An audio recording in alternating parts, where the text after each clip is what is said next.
Africa के जंगल में टुनटुनी चिड़िया अपने बच्चों के साथ रहती थी। उसका पति टुन्नू चिड़ा जेल में बंद था बिना किसी जुर्म के। टुनटुनी बहुत दुखी थी, उसका घर बहुत कमजोर हो चुका था। अचानक एक दिन जंगल में घोषणा होती है, सुनो सुनो सुनो, 2 दिनों बाद जंगल में बहुत ही भयंकर तूफान आने वाला है। इसलिए महाराज ने सभी पक्षियों को ये आदेश दिया है कि वो इस जंगल को छोड़कर किसी सुरक्षित जगह पर चले जाएं। सुनो सुनो सुनो।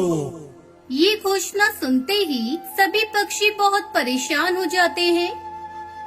मम्मा मम्मा, अब हम लोग कहाँ जाएंगे? पापा भी हमारे साथ नहीं है। तब तक आप लोग कमेंट में बताएं 69 - 49 कितने होते हैं। बच्चों, महाराज का हुक्म है, हमें यहाँ से कहीं और जाना ही पड़ेगा। चलो जल्दी चलते हैं, पता नहीं कब तूफान आ जाए। वैसे भी हमारा घर कमजोर है, ज्यादा देर तक ये बारिश नहीं सह पाएगा। टुनटुनी अपने बच्चों के साथ पास वाले जंगल जाने के लिए निकल पड़ती है, लेकिन रास्ते में बारिश शुरू हो जाती है। बच्चों, आओ हम लोग इस पेड़ पर बैठते हैं, बारिश रुकते ही हम आगे बढ़ेंगे। टुनटुनी अपने बच्चों के साथ पेड़ पर छप्पर डालकर बैठ जाती है। थोड़ी देर बाद गोलू भूख से रोने लगता है। मम्मा, भूख लगी है।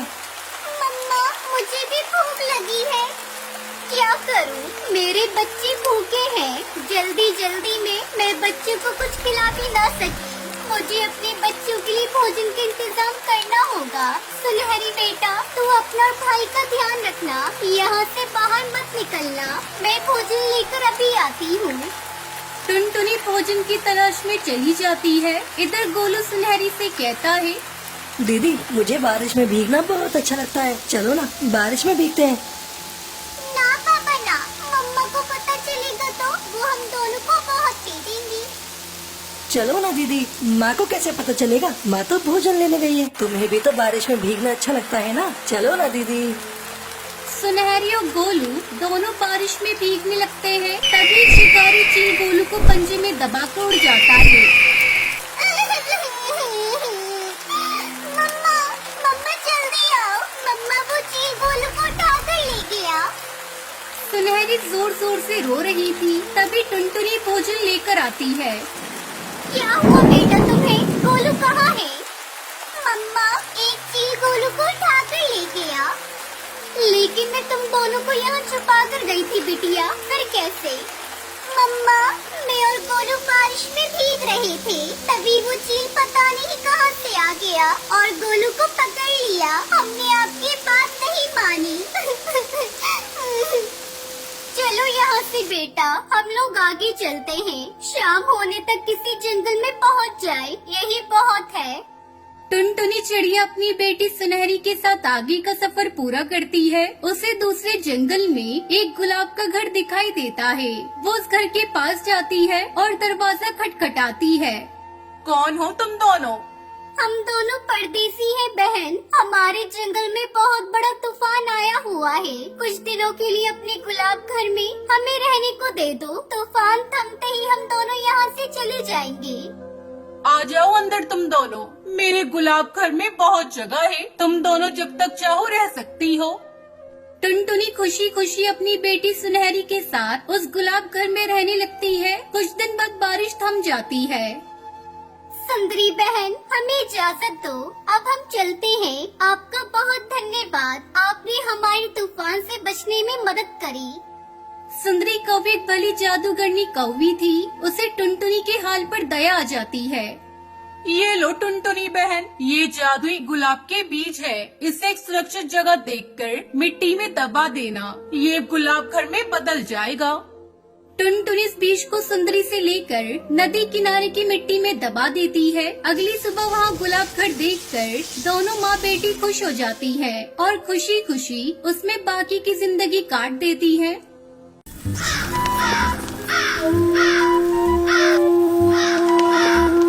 कानपुर गांव में टुनटुनी और पिंकी नाम की 2 बहनें रहती थी। टुनटुनी चिड़िया बहुत अच्छी स्वभाव की थी, वही पिंकी चिड़िया दिखने में बहुत सुंदर थी। वो स्वभाव से से बहुत ही घमंडी और लालची थी। वो टुनटुनी चिड़िया से बहुत ही बुरा बर्ताव करती थी। एक दिन टुनटुनी चिड़िया पिंकी की फेवरेट नेल पॉलिश नाखूनों पर लगा लेती है, जिसे देखकर पिंकी चिड़िया गुस्से से आग बबूला हो गई। क्योंकि तेरी हिम्मत कैसे हुई मेरी नेल पॉलिश को हाथ लगाने की? तेरे काले हाथों में नेल पॉलिश अच्छी नहीं लगती। तूने मेरी नेल पॉलिश गंदी कैसे कर दी? पता है कितनी महंगी नेल पॉलिश थी? पिंकी, तुम तो मेरी सगी बहन हो, फिर तुम मेरे साथ ऐसा बर्ताव क्यों करती हो? तेरे जैसी गंवार मेरी बहन नहीं हो सकती। कहाँ मैं इतनी सुंदर पढ़ी लिखी और कहाँ तू गंवार 5th पास। चल अब जल्दी से मेरे घोंसले से बाहर निकल। खबरदार आगे से मेरे किसी भी नेल पॉलिश को हाथ लगाया तो। अपनी बहन पिंकी की बात सुन टुनटुनी चिड़िया बहुत दुखी होकर अपने घोंसले में चली गई। उसी गांव में जंगल के पास एक गुफा में एक दुष्ट जादूगर कौवा रहता था। उस जादूगर ने एक दिन नदी किनारे अपनी जादुई शक्ति से एक मायावी नेल पॉलिश का पेड़ लगाया। आखिरकार मायावी नेल पॉलिश का पेड़ यहाँ लग ही गया। हा हा हा। अब जो भी चिड़िया इस पेड़ से नेल पॉलिश लेकर अपने नाखूनों पर लगाएगी तो वो मेरे कब्जे में आ जाएगी। ऐसे ही एक एक करके गांव की सभी चिड़ियों को अपनी मुट्ठी में कर लूंगा। उसके बाद मैं सबकी बलि चढ़ा दूंगा। फिर मैं दुनिया का सबसे शक्तिशाली जादूगर बन जाऊंगा। ऐसे ही एक दिन पिंकी चिड़िया अपनी कुछ सहेलियों के साथ नदी किनारे घूमने गई। तभी उनकी नजर नेल पॉलिश के पेड़ पर पड़ी। पेड़ पर रंग बिरंगी नेल पॉलिश देखकर पिंकी चिड़िया अपनी सहेलियों से बोली, अरे लूसी, देखो तो मैंने ऐसा पेड़ कभी नहीं देखा। इस पेड़ पर तो ढेर सारे सुंदर सुंदर नेल पॉलिश लगी हुई है। वैसे भी मेरी फेवरेट नेल पॉलिश उस गंवार टुनटुनी ने खराब कर दी। चलो इस पेड़ से नेल पॉलिश तोड़ लेते हैं। हाँ यार, मैंने भी ऐसा पेड़ पहले कभी नहीं देखा, लेकिन ये पेड़ यहाँ आया कहाँ से? ये पेड़ आया कहीं से भी हो, है तो हमारे काम की। चल अब ज्यादा मत सोच, जल्दी से नेल पॉलिश तोड़ लेते हैं। तू ठीक कह रही है, मेरी भी नेल पॉलिश खत्म हो गई है। ऐसा मौका फिर नहीं मिलेगा। मुफ्त में इतने सारी नेल पॉलिश मिल रही है। इतना कहकर पिंकी चिड़िया और उसकी सहेलियाँ उस जादुई नेल पॉलिश के पेड़ से अपने लिए ढेर सारी नेल पॉलिश तोड़ लेती है। घर जाकर जैसे ही वो दोनों नेल पॉलिश अपने नाखूनों पर लगाती है, नेल पॉलिश लगाते ही वो दोनों जादूगर की गुफा में पहुंच जाती है। अपने आप को गुफा में पाकर तीनों बहुत घबरा गई। अरे ये हम कहाँ आ गए? तभी वहाँ जादूगर कौवा आया और हंसते हुए बोला, हा हा हा। अरे वाह सुंदर चिड़ियों, तुम्हारा स्वागत है। आखिरकार गांव की चिड़ियों ने मेरे बनाए गए मायावी पेड़ में से नेल पॉलिश लगा ही ली। ऐसा कहकर जादूगर जोर जोर से हंसने लगा। प्लीज हमें छोड़ दो, हमसे गलती हो गई, हमें मत मारो। अरे चुप, तुम्हारी जैसी सुंदर चिड़ियों की बलि देखकर मेरे कुल देवता बहुत खुश होंगे और मुझे बहुत जल्द शक्तिशाली बना देंगे। मैंने जादुई नेल पॉलिश का पेड़ इसलिए तो लगाया था ताकि गांव की चिड़िया मेरे बनाए हुए जाल में फंस जाए। अब तुम दोनों मेरे कब्जे में हो। अब तुम्हें मेरे चंगुल से कोई नहीं बचा सकता। हा हा हा। दूसरी ओर काफी समय बीत जाने के बाद पिंकी चिड़िया को घर में न पाकर टुनटुनी चिंता में पड़ गई। टुनटुनी चिड़िया पिंकी को ढूंढने उनकी सहेलियों के घर गई, लेकिन वहाँ जाकर उसे पता चला पिंकी की सहेलियाँ भी घर पर नहीं है। फिर टुनटुनी परेशान होकर अपनी बहन पिंकी को ढूंढते ढूंढते नदी किनारे पहुँची। तभी उसकी नजर उस नेल पॉलिश के पेड़ पर पड़ी। उस पेड़ को देखकर टुनटुनी चौंक गई और सोचने लगी, अरे ये कैसा पेड़ है? इस पर तो रंग बिरंगी नेल पॉलिश लगी हुई है। मैंने आज तक कभी किसी पेड़ पर नेल पॉलिश लगी हुई नहीं देखी। कल जब मैं यहाँ आई थी तभी पेड़ यहाँ पर नहीं था। फिर अचानक रातों रात ये पेड़ यहाँ कैसे आ गया? कहीं कुछ गड़बड़ तो नहीं है? वो सोच ही रही थी कि तभी वहाँ एक सुंदर सी चिड़िया आई और उस पेड़ में से नेल पॉलिश निकालकर अपने नाखूनों पर लगाने लगी और देखते ही देखते वो अचानक गायब हो गई। ये नजारा देख टुनटुनी हक्का बक्का रह गई। लगता है ये कोई मायावी पेड़ है और किसी ने इसका गलत इस्तेमाल करने के लिए यहाँ लगाया है। मुझे लगता है मेरी बहन भी नेल पॉलिश को लगाकर गायब हुई है। मुझे अपनी बहन तक पहुंचने के लिए ये नेल पॉलिश लगानी होगी। टुनटुनी चिड़िया नेल पॉलिश लगाने ही वाली होती है कि तभी एक परी वहाँ प्रकट हुई और बोली, रुक जाओ, ये तुम क्या करने जा रही हो? तुम उस दुष्ट जादूगर से अकेले कैसे लड़ पाओगी?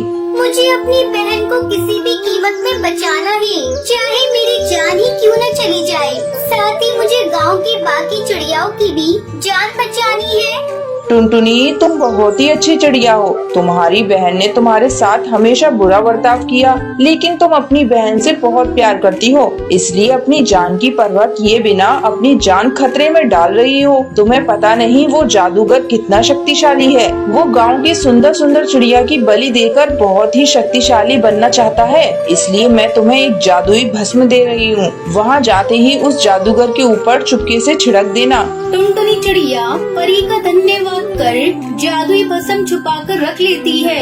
फिर टुनटुनी ने जादुई पेड़ से नेल पॉलिश तोड़कर अपने नाखूनों पर लगा ली और पलक झपकते ही वो भी इस जादूगर की गुफा में पहुंच गई और जादूगर को पुकारने लगी। दुष्ट जादूगर, मेरे सामने आ। मैं जानती हूँ तूने मेरी बहन और बाकी गांव की चिड़ियाओं को यहाँ कैद करके रखा है। तेरी भलाई इसी में है, उन सबको छोड़ दे, वरना तेरे लिए अच्छा नहीं होगा। तभी अचानक जादूगर हंसते हुए वहाँ आ पहुँचा। तू मेरा कुछ नहीं बिगाड़ सकती। तू तो एक मामूली चिड़िया है और मेरे पास जादुई शक्तियाँ हैं और मैं बहुत जल्द सभी चिड़ियों की बलि देकर शक्तिशाली बन जाऊंगा। जादूगर, मैं तुझे ऐसा करने नहीं दूंगी। टुनटुनी चिड़िया की बात सुनकर जादूगर जोर जोर से हंसने लगा। तभी मौका पाकर टुनटुनी ने जादुई भस्म निकालकर जादूगर के ऊपर छिड़क दिया। जादूगर के शरीर पर भस्म पड़ते ही जादूगर कौवे का शरीर जलने लगा।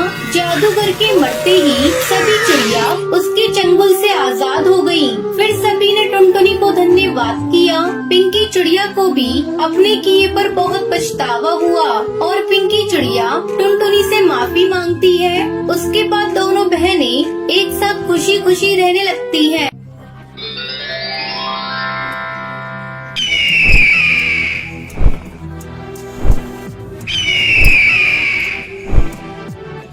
अमेज़न के जंगल में बंटी कबूतर अपनी पत्नी टुनटुनी और बच्चों के साथ रहता था।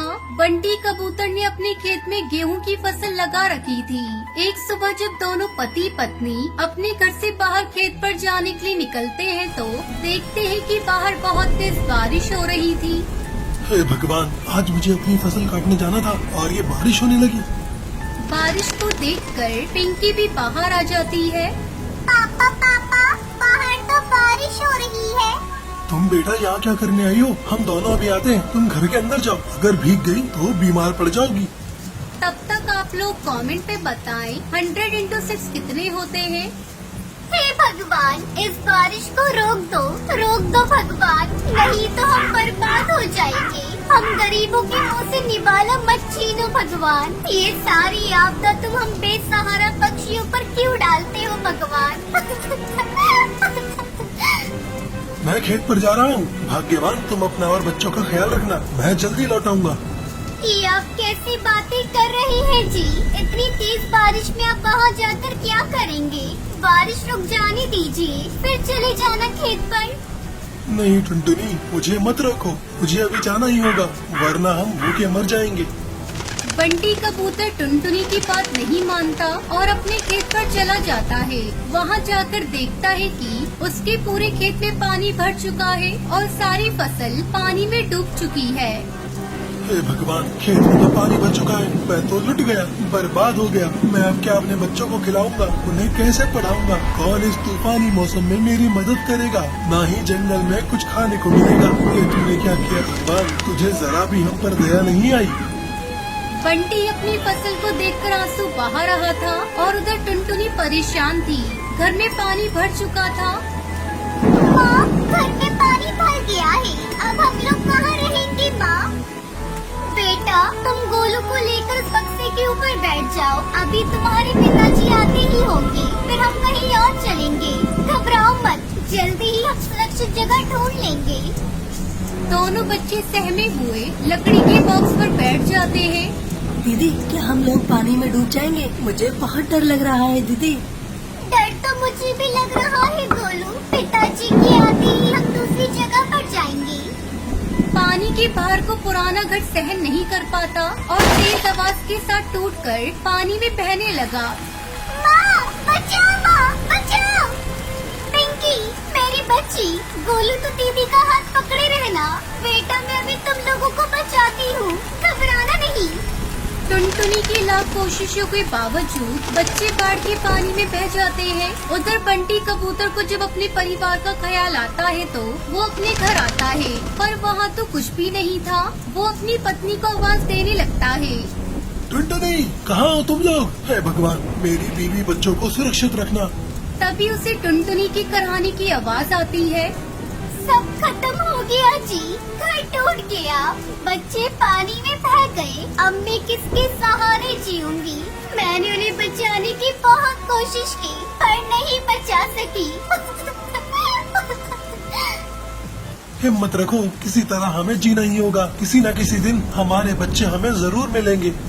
मेरा भी दिल यही कहता है जी, बच्चे एक दिन जरूर आएंगे। कई दिनों बाद जंगल में बारिश रुक जाती है और सब कुछ बर्बाद हो जाता है। हर तरफ पक्षियों के टूटे मकान और लाशों के ढेर पड़े थे।